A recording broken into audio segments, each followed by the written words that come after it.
Hello, my name is Jackie Green, and I'm an occupational therapist with Prevention Pilot Programs for Children and Families, a project of DHS and Partners for Inclusive Communities.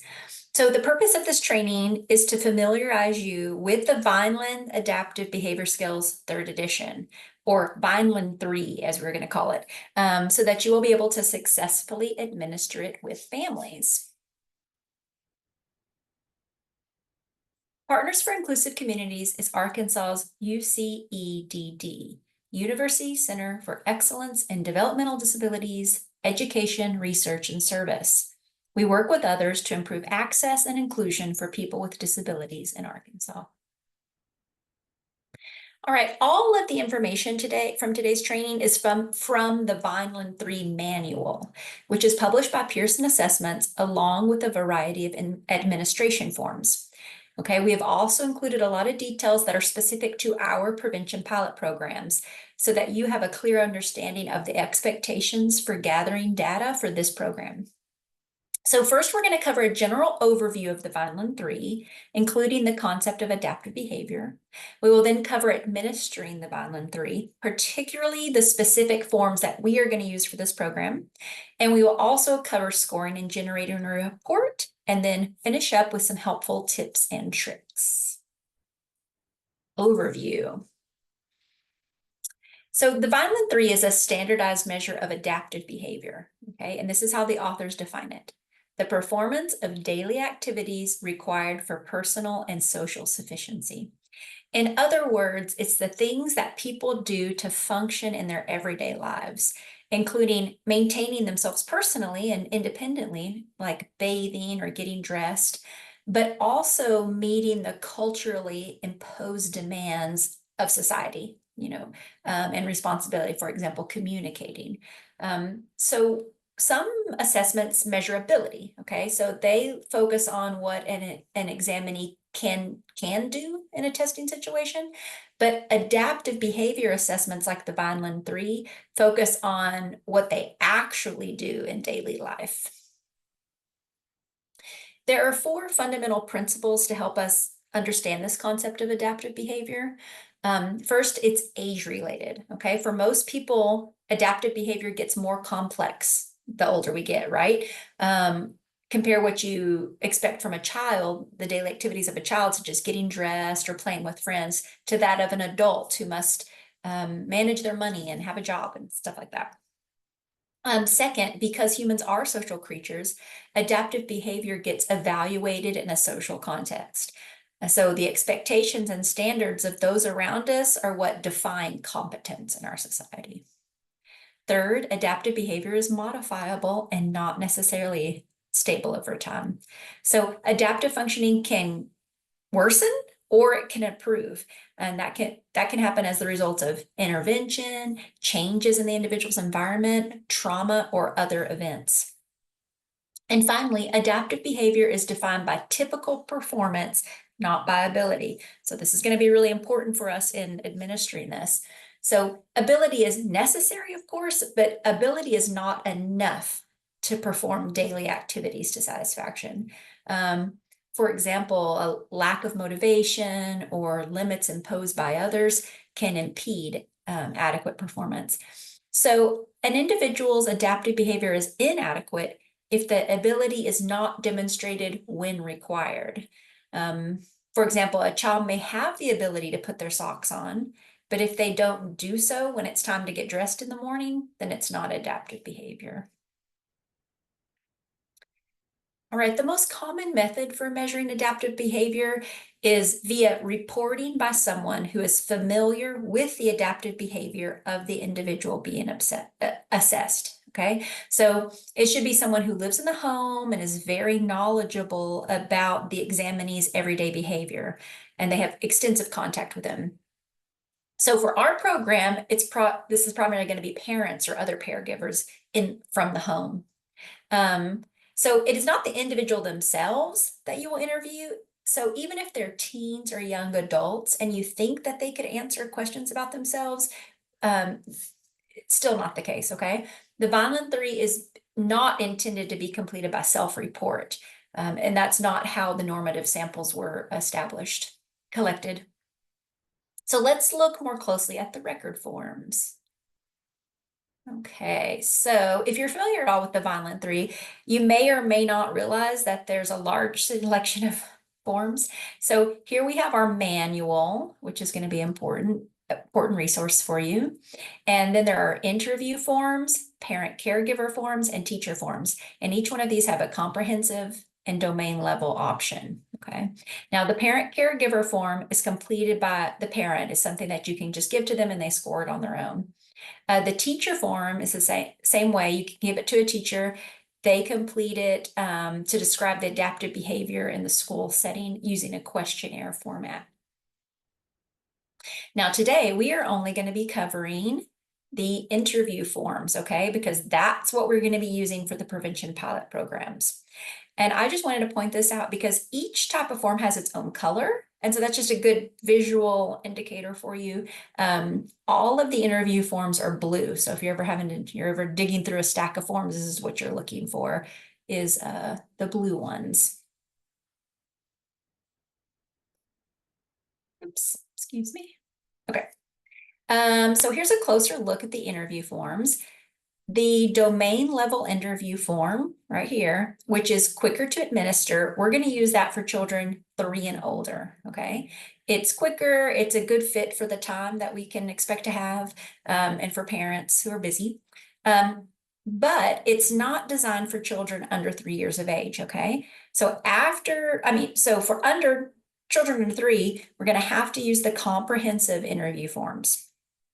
So the comprehensive interview form is technically valid for all ages, but we're just going to use it ages 0 to 2.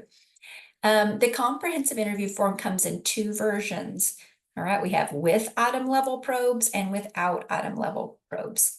Now, the probes are questions that help guide the interview, and we're going to talk more about those later. But while the test items are the same on these 2 versions, having the probes there printed on the form is very helpful. And so we highly recommend using the comprehensive interview form with item level probes, okay? This is especially going to be important for less experienced interviewers, so that you can conduct more efficient interviews and develop proficiency. So later in the training, we'll cover more information about interviewing and probes. Now, while these forms are available both online and in paper format, for our program, we're going to administer it in families' homes with them using the paper forms, and then we can use the online system afterwards to score and develop reports. More about that later.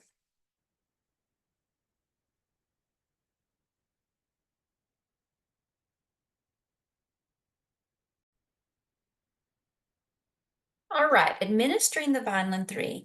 We're going to start with some general guidelines that are applicable to both the comprehensive and domain level interview forms, and then we'll cover some details that are specific to each. The approach used for the interview forms is called the Vineland semi-structured interview technique. Okay, it's where the interviewer asks open-ended questions to prompt the respondent to talk about the examinee's behavior. The interviewer then uses the information to score the items. So to clarify, throughout this training, when we might be using the terms like respondent and examinee frequently. So the respondent is the parent or caregiver you are interviewing to gather information. The examinee is the individual being assessed. So in our case, that would be the child or teen. And you, of course, are the interviewer. So you do not read the items to the respondent or ask them to provide scores. Instead, you as the interviewer use open-ended questioning to prompt the respondent. And so then you can use that information elicited to score the items yourself. So the semi-structured interview technique is used to collect the same general areas of information from any parent. However, the specific questions and the way that they are asked may vary each time. So there's some flexibility there in getting information. So it's not an unstructured conversation, and it's not a highly structured survey where you have to use exact wording for questions. It's somewhere in between there. It's semi-structured. So why use the interview form? Wouldn't it be easier to just send home the parent caregiver form? Well, easier probably, yeah, but using a professional interviewer has important advantages. For one, it ensures more accurate scoring. So one potential source of inaccuracy is the parent or caregiver's inability to adequately comprehend the item content or the scoring rules of the rating form. So even though the language is simple, most time we're just working with families who don't have much experience with these type of assessments the way we do as professionals. So we can avoid this issue when it's the interviewer who scores the items and parents are not expected to read through them themselves. Additionally, using the interview form reduces the likelihood of response bias. So a parent may be motivated to either provide an unrealistically positive picture of their child's functioning or exaggerate their deficits. And this could be deliberate or unintentional. But parents are close to the situation and can understandably have emotion-driven responses.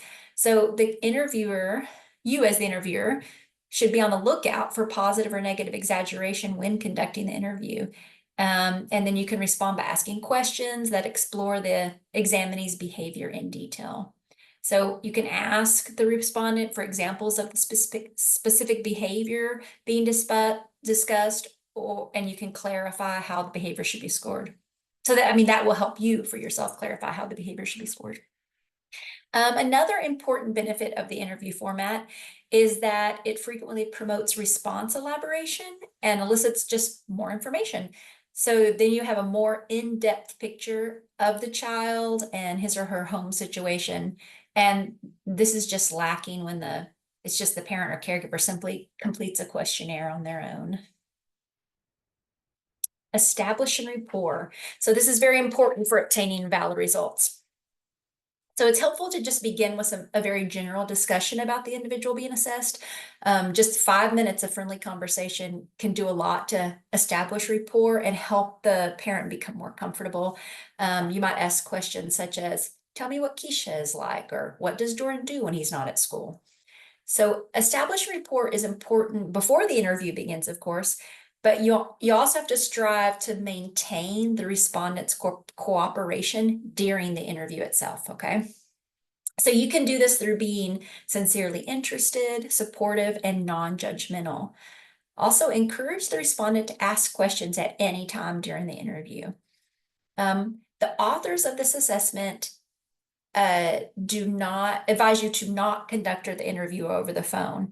And also, this is definitely not something we're going to do in our program. And this is for several reasons. For one, it's more difficult to establish rapport if you're not doing it face to face. And also, another reason is if you did it over the phone, you wouldn't have that nonverbal communication from parents that can really alert you to the value of probing further. And also, another reason is that the norms for this assessment tool were established through face-to-face interviews. So the applicability of these norms to a phone interview is not reliable. Introducing the interview. So you'll want to explain to the parent how the Vineland 3 interview will be used to evaluate the examinee's adaptive behavior.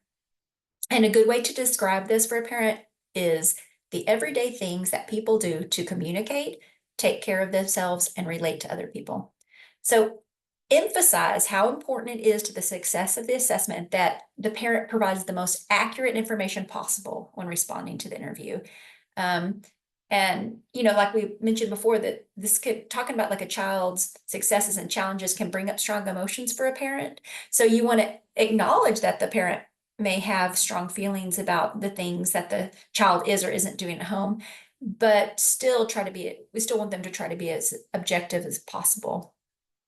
So you as the interview can convey empathy and support without losing focus on the task at hand. Okay, and here are some points you want to emphasize to the respondent also while introducing the interview. Ask that they be as objective as possible, but understand that there are no right or wrong answers. Secondly, describe what the examinee actually does, not what they are capable of doing. Also, it's important to understand that not all individuals perform the same activities at the same age. Each individual is different. So the authors suggest that the child not be present during the interview if possible, but this just might not always work out, and you will have to use your professional judgment. Okay, interview questions and probes. So both the comprehensive and domain level interview forms are structured by interview topics. For example, following instructions. This is the example we have here. Now, for each interview topic, the authors have developed a general opening question called a suggested interview question, okay? And it's designed to initiate a discussion of that topic's adaptive behavior content area, okay? The example we have here, the suggested interview question for the topic of following instructions is, what are the most complicated kinds of instructions that Josh follows? So in many cases, the response to that suggested interview question enables you to score one or more of the items in the interview topic, but usually you're going to have to follow up with some probing to score all of the items that make up that topic, okay? So to facilitate this probing, an item-specific question is also provided for each item. So in this example, what about 3-step instructions like get dressed, eat breakfast, and brush your teeth? So you would use a probe like this to score the item regarding 3-step instructions if your initial opening question did not elicit this information. So notice that these questions are suggested. You're not obligated to follow a script. In fact, it would be impossible to fully script out an effective Vineland interview. So as the interviewer, you're going to need to tailor the questioning according to the respondent's previous answers. So these questions that the authors have provided offer a framework, but you're going to have to fill in the gaps. So you can decide whether and to what extent you're going to use these suggested interview questions and probes. So you may wish to rely on them more heavily as you are gaining experience with the form and less so later on. They're really just intended to enhance, not constrain your interviewing technique. So the Vineland 3 provides both suggested interview questions and item level probes for both the comprehensive form and the domain level form. However, it varies a little with each form where these can be found. So we're going to discuss them more when we talk about the specific forms in just a bit. Okay, here are some tips for effective questioning that it was provided by the authors of the Vineland 3. First, ask broad, open-ended questions. You want to avoid yes and no questions. So most of the interview form items are scored using a frequency-based response, like usually, sometimes, never. So getting a yes or no answer is not going to be very helpful for those items. Okay, secondly, you want to follow up with probes to gather more specific information, still avoiding yes or no questions. For example, you might want to say, what gestures or facial expressions does Gloria respond to? Instead of, does Gloria know very many gestures or facial expressions when she sees them? Also, you want to ask for examples of behaviors as needed and save direct, targeted questions for the end. So basically, you want to start broader to elicit a richer response. However, get more specific as you need to. And phrase questions in terms of actual behavior rather than capability. For example, you could say, who washes her hair? Instead of, can she wash her own hair? All right, so let's go over scoring. Now remember that you as the interviewer will score each item based upon the information you gather from the parent. Okay, there are 3 different scoring methods you will come across on the Vineland 3. Most items are scored using a frequency-based response scale where 2 equals usually, 1 equals sometimes, and 0 equals never. Now, this is an important one, so we're going to go over it in detail in a moment. There are a few items that are scored yes or no, 2 being yes and 0 being no. These items are easily identified on the form, so you don't have to memorize them. It's for items that just make more sense with a yes or no response. For example, has held a job for at least 1 month, yes or no. So for the maladaptive behavior domain, there's a slight difference in the response scale with 2 equaling often, 1 equals sometimes, and 0 equaling never. We're going to talk more about the maladaptive behavior domain later. All right, so this is the first one I was talking about. It's the one you're going to use most often. And this is how the scoring will go, okay? You circle 2 if when the behavior is needed or appropriate, the individual usually performs it without help or prompting, or if he, she performed the behavior when younger, but now has outgrown it. Circle 1 when the behavior is if is needed or appropriate, the individual sometimes performs it without help or prompting. Circle 0 if the individual never performs the behavior or never performs it without help or prompting. Whether he, she hasn't learned the behavior, is not physically able to perform it, is not expected or allowed to perform it, or chooses not to perform it, circle 0. Okay. Let's go over a couple of phrases you see here. So one is when needed or appropriate. So some adaptive behaviors are required daily, like brushing your teeth, right? But others may not even be required weekly. So all item scores should reflect how often the behavior is performed when it is called for, okay? So usually when needed. Another phrase is without help or prompting. So only behaviors performed without physical help or verbal prompting should receive a 2 or a 1. And the term prompting covers a wide range of verbal behaviors, including instructions, reminders, urging, demanding, etc. Now, certain adaptive behaviors are outgrown and replaced by more advanced behaviors, just as part of typical development. For example, crawling up the stairs is replaced by walking up the stairs. So if a child is walking up the stairs, you will still mark crawling up the stairs with a 2. They would both be marked with a 2. All right, and if an item uses the word and, you have to score according to the frequency of the complete behavior described by the item. For example, for washes and rinses hair, this should be scored according to how often the examinee performs both those steps together.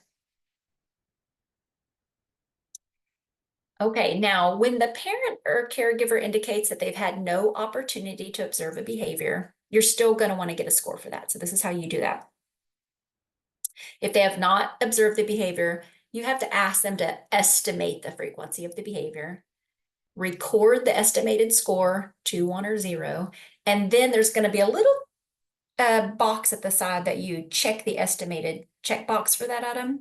And I'll show you that more later when we look at the forms, but the rationale is that a very familiar respondent's educated guess is better than just leaving it out. Scoring criteria. So sometimes you may need more guidance in how to make a judgment for scoring. Both the comprehensive form and the domain level form have scoring criteria guidance in the manual. So this is close to where the suggested interview questions are located. So it's Appendix G for the comprehensive form and Appendix H for the domain level form. So there's guidance in there for most of the items on the form, although it's also just pretty generally straightforward most of the time, and also you're not going to need it for everyone. So become familiar with these to speed administration and improve your scoring accuracy, but also consider making notes of ones that you need to remember and keeping it with you during administration. Here's an example of the scoring criteria just so you can see what it's like. So the domain is daily living skills. The subdomain is personal. Item 22 is toilet trained during the day, may require help with undressing, flushing, wiping, or washing hands, but must initiate using the toilet. So this is the guidance in the scoring criteria. Score 2 if the individual initiates using the toilet and does not have accidents. Score 1 if he, she initiates using the toilet but has some accidents. Score 0 if he, she does not initiate using the toilet or has frequent accidents. All right, when scoring items, behaviors that are performed in atypical ways should be counted the same as typically performed behaviors. Okay, so sometimes individuals with a disability perform an adaptive behavior, but they do so in an atypical way because of their disability. So use of sign language to communicate is a great example. So if the item uses the word says to refer to expressive communication, a child who expresses themselves using sign language or an electronic communication device, they should still receive the same scores on such items as would be given if the behaviors were performed by speaking, okay? And the same is true for like reading and writing with assistive technology. On the other hand, when a disability completely prevents an examinee from performing an adaptive behavior in any way, the appropriate item score is 0. Okay, and a good example here is that if a child uses a wheelchair, they're going to receive scores of 0 for gross motor items that pertain to walking, running, or using stairs. However, score other items performed using a wheelchair, for example, household chores, without regard to wheelchair use. Okay, so remember, the criterion for rating behaviors is the child's usual behavior, not whether they can or cannot perform the skills. Do use open-ended questions. Do use information from the respondent to score the items. Do not read the items to this respondent or parent, and do not ask the respondent to provide item scores.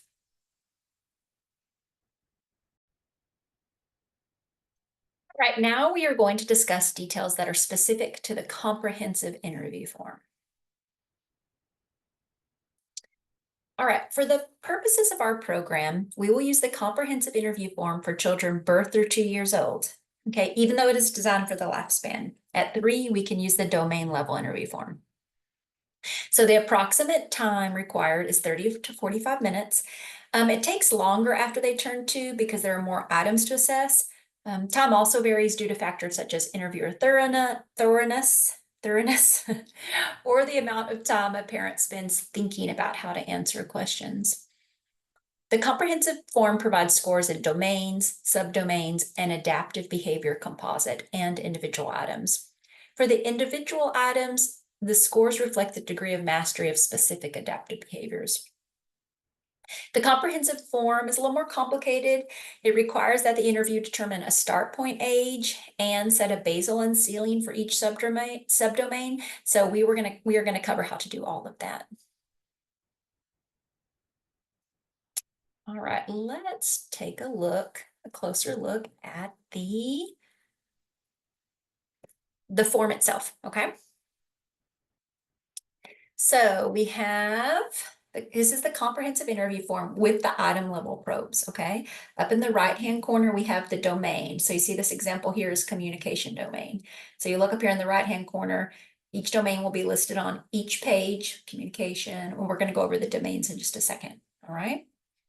Now on the left-hand corner of the page over here, we have the subdomain. Okay, so our domain is communication, our subdomain is receptive language, okay, so receptive. Now, the comprehensive form items within each subdomain are ordered according to increasing difficulty from lowest developmental to higher, okay, so right along here, all these items as we go down, they're really listed in kind of a developmental order, okay? Less complicated to more complicated. I also want to show you right over here. We talked about earlier how you're going to check the box if the parent has estimated a behavior they've never actually seen before, and that's where these little boxes are located. Okay, I just wanted to show you that to you. Now we're going to look more closely at each domain and the subdomains that are contained within them. Okay, over the next few slides, we're going to look at each of these. And also clarify what age range they each encompass. All right, the communication domain has 3 subdomains. So first we have receptive communication, which involves attending, understanding, and responding appropriately to information from others. Expressive communication involves using words and sentences to express oneself verbally to others. The last subdomain involves written communication, using reading and writing skills.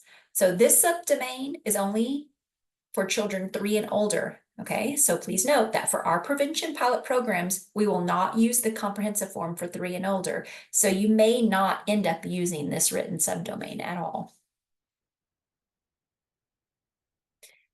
Okay, next our domain is daily living skills domain. The personal subdomain measures self-sufficiency in areas such as eating, dressing, washing, hygiene, and healthcare. The domestic domain measures performing household tasks such as cleaning up after oneself, chores, and food preparation. The community subdomain addresses functioning in the world outside of home, including safety, using money, travel, rights and responsibilities, etc.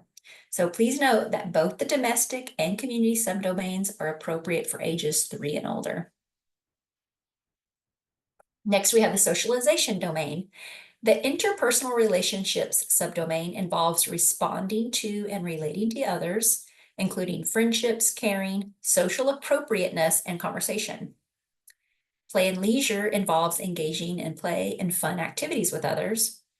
The coping skills subdomain addresses demonstrating behavioral and emotional control in different situations involving others. So note that the coping skills subdomain is only appropriate for children 2 and older. So the scores from those domains we just covered, communication, daily living skills, and socialization, are used to determine the adaptive behavior composite, which is abbreviated ABC. And it's a measure of a child's overall adaptive functioning.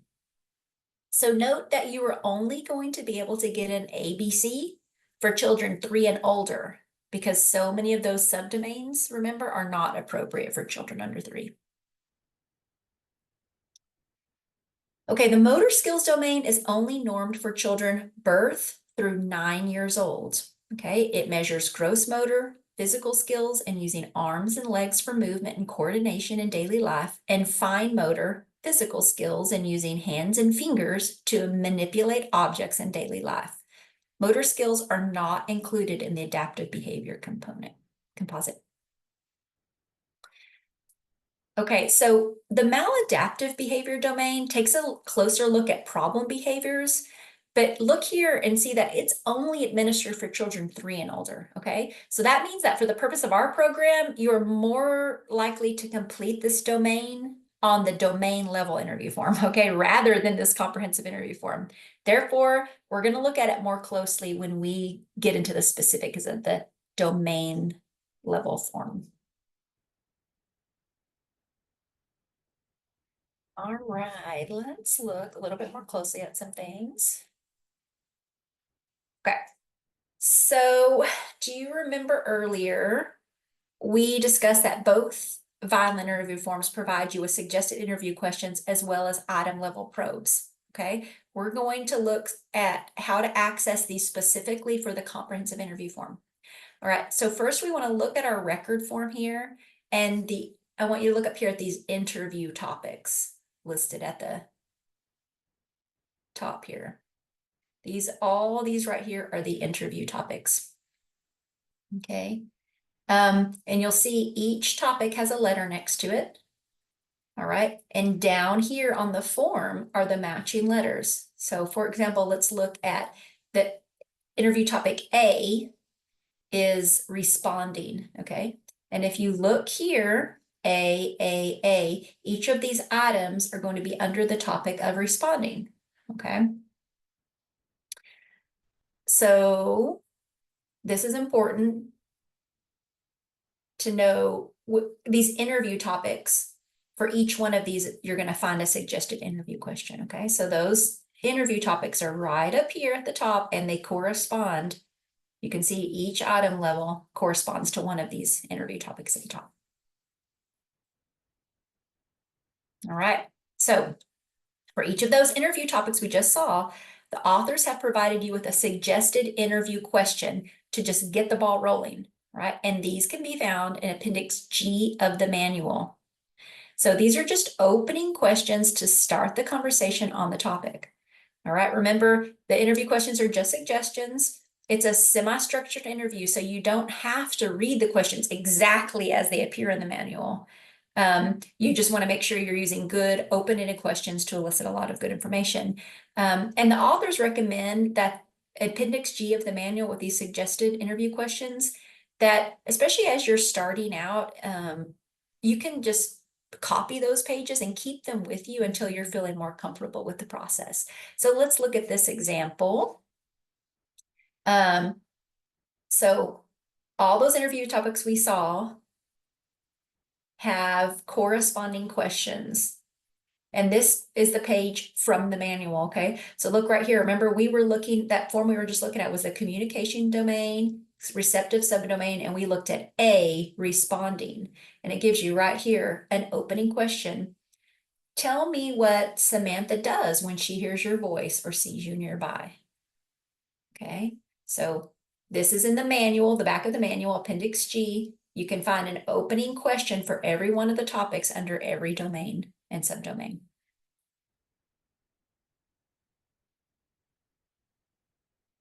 All right, now each item also includes a probe for gathering further, more specific information. And this is why we really recommend having getting the comprehensive forms with the item level probes, because they're printed right here for you on the page. Okay, so let's look again. Here is A. Remember, we were looking at A, responding. So we saw our suggested interview question. So you start with that, but if it doesn't really give you enough information and you feel like you do not have the information you need, for example, to score 3, here's a probe for you to ask further. Well, how does she react when you call her name? Okay, and then that's going to elicit more information for you. So you use the manual for a suggested opening question. And then if you need further information for each item to make sure you can answer it, right here printed on the form in blue, you read the blue, not the black, you can gather more information. Okay, that's a lot. Topics and questions and probes, oh my. So let's just walk through it all together here. All right, so we're gonna, let's say C. So we're under, here's our communication domain, receptive. The topic is C, understanding nonverbal communication. All right, I look in the manual. I see here's a suggested opening question to the parent. As you know, we communicate using our bodies in addition to words. What gestures or facial expressions does Samantha respond to? And then right down here, C, the parent gives us information at that point. If it's enough, great, we can score it. But if it's not, here's our probe. Well, what does she do when you point or look towards something? All right, so just kind of putting that all together. All right, now the comprehensive form is long and it covers a lot of ages. So you don't necessarily have to just start from the very beginning, all right? You're going to use what the Vineland 3 calls a start point age, and that helps to reduce the number of items that need to be completed. So you select the start point age based on your estimate of the child's developmental age, all right? So to differentiate, a child's chronological age is their age based on their date of birth. A child's developmental age is the age in which they function emotionally, physically, cognitively, and socially. So, for example, a child may be 9 years old, but developmentally they may display behaviors that seem much younger or much older, okay? So it's okay if you find that you've misjudged and started too low. The scoring will still all shake out correctly in the end because we are going to use Basel and ceiling rules, which I will explain in just a minute. But even starting younger too, you may find that it reveals some deficits in earlier behaviors that need to be addressed. So don't be worried about starting too low, okay? However, if you think an examinee may be functioning at a level that is above his or her same age peers, don't start above, then just start at their actual age rather than a more advanced age, okay, as the start point age. Now you're going to want to use the same start point age for all subdomains administered, okay? We know that children's development does not necessarily follow an even path. So you will find sometimes that a child may seem to have a different developmental age for communication than they do for social emotional skills. In fact, you'll probably see that a lot. So, but you still want to use the same start point age for every domain. All right. So the comprehensive interview form uses basal and ceiling rules to make the administration shorter and more efficient. All right. So in assessment, a basal is the point on a test where the examiner is confident in assuming that the examinee would get full credit for all the previous items if they were administered. Okay. So remember, the comprehensive form items within each subdomain are ordered according to increasing difficulty from lowest developmental to higher. Okay. So when a series of items have been assigned full credit, we call this establishing the basal, right? And you can assume that all previous items would also have been assigned full credit. So this point will form your base, and you do not need to administer items for that subdomain under that base, the ones that came before that base. You can assume they should all be scored with full credit, which on the Vineland 3 is too. And we will look, we'll kind of walk through an example later too. All right. The ceiling is the opposite point. It's where the examinee has gotten no credit or 0 on the Vineland for a series of items, and therefore we can assume that they would also get no credit for any of the following items. So when you have established the ceiling, you stop administering items because it's assumed that the examinee will continue to get no credit. So let's look at specifics for the basal and ceiling on the Vineland.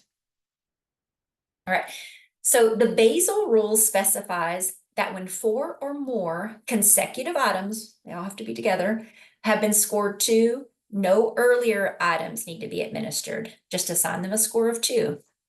Now, if there are not 4 consecutive items with scores of 2, which can happen, the basal rule does not apply, and all the items back to the very beginning will be scored. Okay. Now, the ceiling rule specifies that when 4 or more consecutive items have been scored 0, no later items need to be administered. Just assign them a score of 0. Okay. Now, if you don't get 4 in a row with 0, the ceiling rule does not apply, and all the items all the way till the end of the subdomain must be scored. All right. You do this for every subdomain that you're administering. So a subdomain is complete when you've established the basal, or you're just scored all the way back to item 1, and a ceiling is established, or you've scored all the way to the end on that subdomain. Okay. And then all items between the two have been scored. So let's walk through an example. Okay. Kind of put it all together here. Let's put it all together. All right. So remember, you're only going to use the comprehensive form up until age 3. So let's say that you are administering this for a 2.5-year-old. All right, I'm just going to call her Mandy.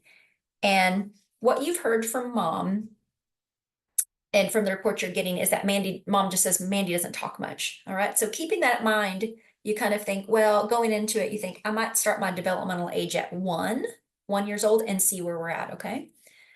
So okay, get my pen ready. Okay, so right here at 1, here's 1, I see that B. You see B right here? So here's interview topic B. All right, so I'm going to start here. So I go up and I see that interview topic B is beginning speech. All right, so I am going, my suggested interview question, which you can either have handy or you can just remember the nature of the question. But the suggested interview question is, what words is Mandy using? All right, so let's say that mom replies, oh, she calls me mama, and she says duh for dog. She'll say muh sometimes when she wants more snack, but she mostly just reaches for it. Okay, so I'm looking at my interview topic right here, B. So for number 12 right here, I can score a 1 for sometimes, because mom has told me that she says muh sometimes. for more snack, right? Also, for 7, let's look at, here's more B's up here. I'm looking at these B's. Oh, she told me that she says mama a lot. Okay. So I know I can score that one a 2. All right. And also, I have these other B's here, 9 and 10. Okay. I'm not feeling yet like I can answer those. So I'm going to try some probes. Okay. So I'm looking at number 9. And I see right here, it says, I'm looking at the probe on number 9. What about repeating words that she hears? Okay, so I asked mom that. And mom says, sometimes, but really just the beginning of the word and very quietly, like buh or duh. Okay, so I hear mom saying that sometimes she's attempting to do that. So I'll score that a 1. Then I'm going to probe more for number 10, reading the blue part in number 10. What does she say if she doesn't want something? Okay. And if I ask mom that, she says she'll cry and shake her head no. Okay. So what I hear mom saying is that she cries and shakes her head no, but she does not say no. So that's telling me right there with the number 10, I'm going to score that a 0. Okay. Now, looking around, do I have any more B's? Yep, here's another B right here, number 14. All right, so I'm going to, again, use the probe. What does she say if you say, do you want this? And she does want it. And mom says, nothing really. She will just look at me or take it. Okay, so what I hear from mom is she is not saying yes. So I'm going to score that one a 0. All right, so look, I think I've hit up on my B's so far. All right. All right. So I just look for another interview topic. Here's C. All right. And for my C, I'm already feeling pretty confident that I can score these. I see up here that the interview topic for C is vocabulary. But we've already heard mom tell us about she has pretty limited vocabulary and that she does say duh for dog, but this one says name at least 3 objects. And we hear that she's not naming 3 objects. And look, this C is names at least 10 objects. And then this C is names at least 3 actions. So we're hearing from mom that she does not have that much vocabulary. So I can come in here. I'm really not gonna ask mom any further questions unless you feel like you need to. But right now I'm feeling pretty confident that I can mark these all 0 based on what mom has told me. Okay. All right, C, that kind of covers our C's, right? Right here, down here too, I know I'm feeling pretty confident that she's not saying 50 words. All right, so I'm gonna look at D next, all right? D, I look up at the top and I see that D, the interview topic is using gestures. So our suggested interview question, which I've gotten out of the manual, is what gestures is Mandy using? See, a really simple question. You can really memorize those after a while, okay? So mom's response is she points at stuff she wants. She will shake her head no if you try to get her to do something she does not like, okay? So I hear mom saying that she points at stuff, okay? She shakes her head no. All right, that's 2 things I heard, but I see that this question says uses at least 3 basic gestures. So I think I'm gonna wanna probe a little bit. And this is also where you can, sometimes you're not necessarily on script. You have to figure out how to ask open-ended questions in your own way, okay? So I might ask, what about other ways she might express herself using gestures? What about if someone she knows comes over or when they're leaving? And mom says, oh, she always kind of briefly lifts her hands, kind of like saying hello whenever family comes over, or even when the dog comes back in the house. Okay, so I hear her telling me about 3 basic gestures. I'm going to go ahead and score this one a 2. Okay.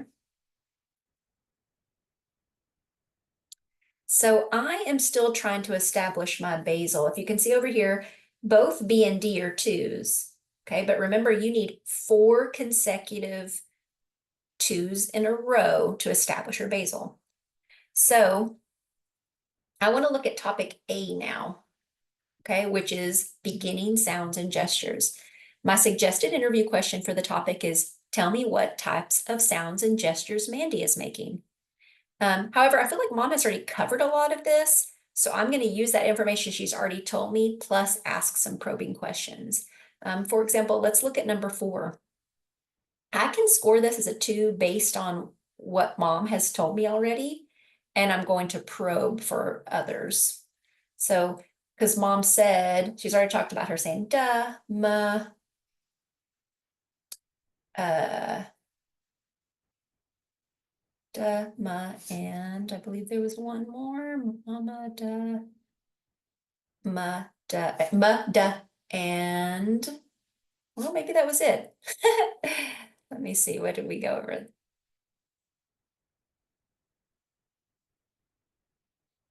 Oh, buh, okay. Sorry, guys. Buh was the other one, all right?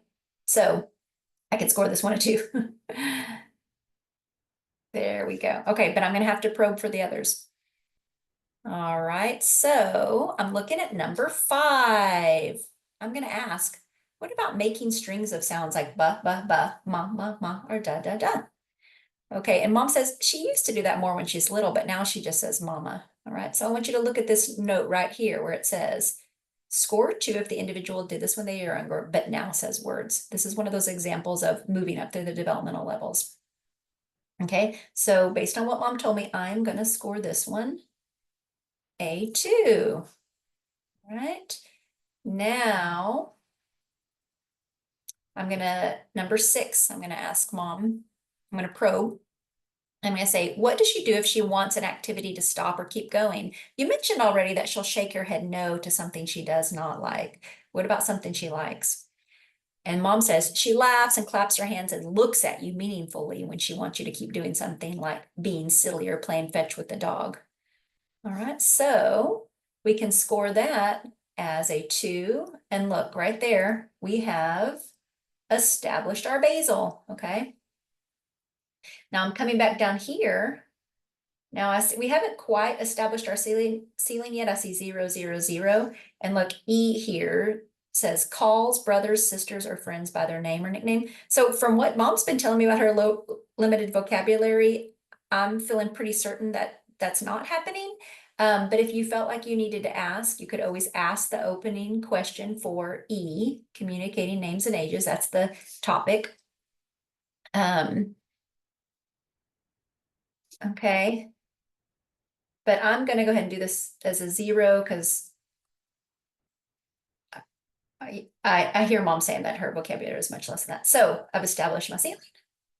Okay, and then you're done with that subdomain. All right, so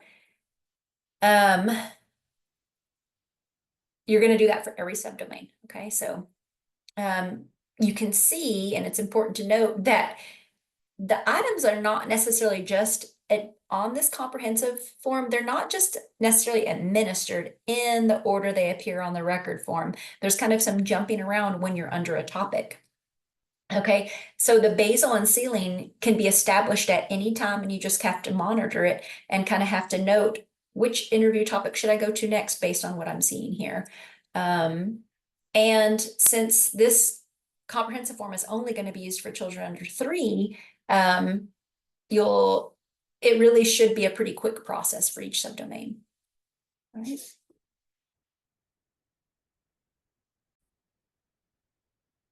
All right, so that's a lot of information we just covered that is specific to the comprehensive form. We're now going to cover the specifics about the domain level form, and the good news is that it's a lot simpler. Okay, the domain level interview form is normed for ages 3 through 90 plus. It takes approximately a half hour to complete. All items are completed regardless of the child's age.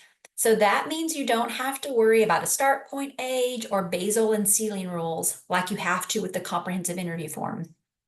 The domain level form covers the same domains as the comprehensive. So communication, daily living skills, socialization, motor, and maladaptive behavior. It provides the same scores as the comprehensive interview form, except there are no subdomain scores. The domains are not broken down into subdomains on the domain level interview form. Also, all of the suggested interview questions and item level probes are printed right there in the record form, okay? So for the domain level interview form, you don't have to worry about referring back to the manual to get the suggested questions. They are printed right there on the form. They are also available in the manual, but they're on the form. So let's take a look at the form. All right. Okay, so you see right up here, interview topic D, it's listed right there. Putting on clothes and shoes, it gives you a suggested interview question right there. So here's our domain, daily living skills. There's no subdomains, it's not broken down in subdomains, but it's broken down into these interview topics. Here is the suggested interview question just printed right there on the form. And remember, these are just suggested. It's just a way to assist you, but you basically want to ask an open-ended question. And you read the question in blue as it's printed. What kinds of clothing does Jacqueline put on by herself, and how often does she do it correctly? All right. So different. Everything you need is right there on the form. It's split up into topics and no subdomains. All right, so remember that we noted earlier that you only complete the maladaptive behavior domain for children 3 and older. So that means for the purpose of our prevention pilot program, you will not use this portion on the comprehensive form. You will, however, complete it on the domain level form for children over 3. The critical items section covers a wide range of more severe behavior problems, okay, including disordered thinking, restricted and repetitive behaviors and interests, self-harm, and extreme violence and cruelty.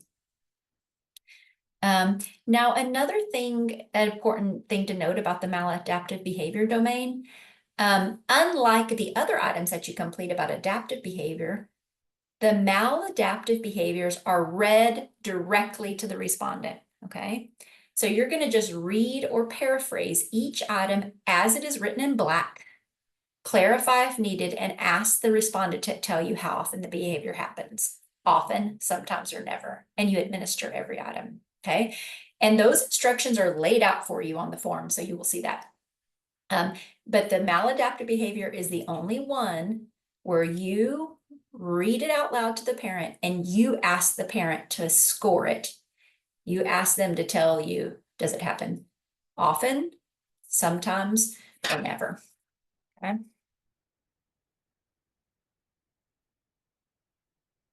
Oh, and here's an example. Great. Okay. So this is the maladaptive behavior, and it just tells you right up here, unlike the adaptive behavior items that you just completed, the maladaptive behavior items are read directly to the respondent. Read or paraphrase each item, clarify if needed, and ask. So here are your instructions right there, okay? And say to the, it tells you exactly, say to the respondent. And so then you would just read this, the part in black, to the parent, and then have them tell you often, sometimes, or never, okay? So it's right there. All right, let's go over scoring and generating a report. This is also very easy. All right, so even though you have administered the Vineland 3 using a paper booklet, you do not have to score it by hand, which is really good news, all right? So we are going to use Q Global. So Q Global is a web-based system from Pearson that allows users to administer, score, and report on Pearson assessments.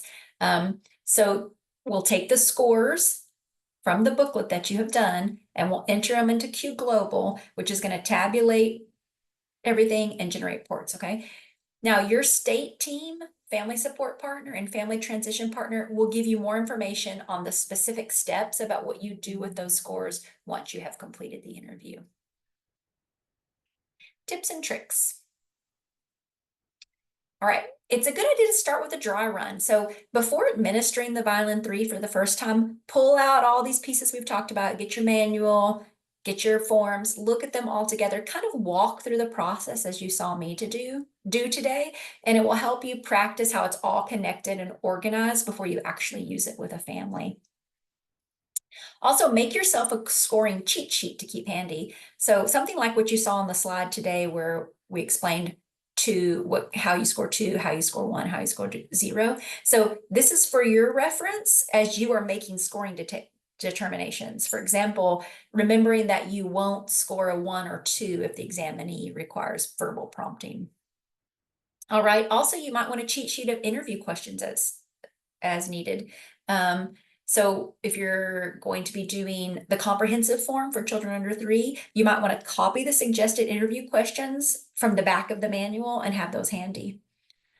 All right. Also mark out the points the parts you know you will not use before the interview. Okay. For example, remember that on the comprehensive form, you only administer the domestic subdomain for children 3 and older. All right. So if you are using it with a 2-year-old, just put a big X through that section before you even enter the interview. That way you don't start accidentally asking items that you don't need. Just draw a big X over it and it'll help you remember and keep you more organized and efficient. Now, before ending the interview, ensure that you have basal and ceilings established on every subdomain on the comprehensive form and that all items are completed on the domain level form. All right, just do a quick check of all that before you call it into the interview, and that will prevent you to having to come back later to the family with more questions. All right, you got this. It will get easier with practice. This is just choreography that you have to learn, and you will. And let your state team know if you have any questions.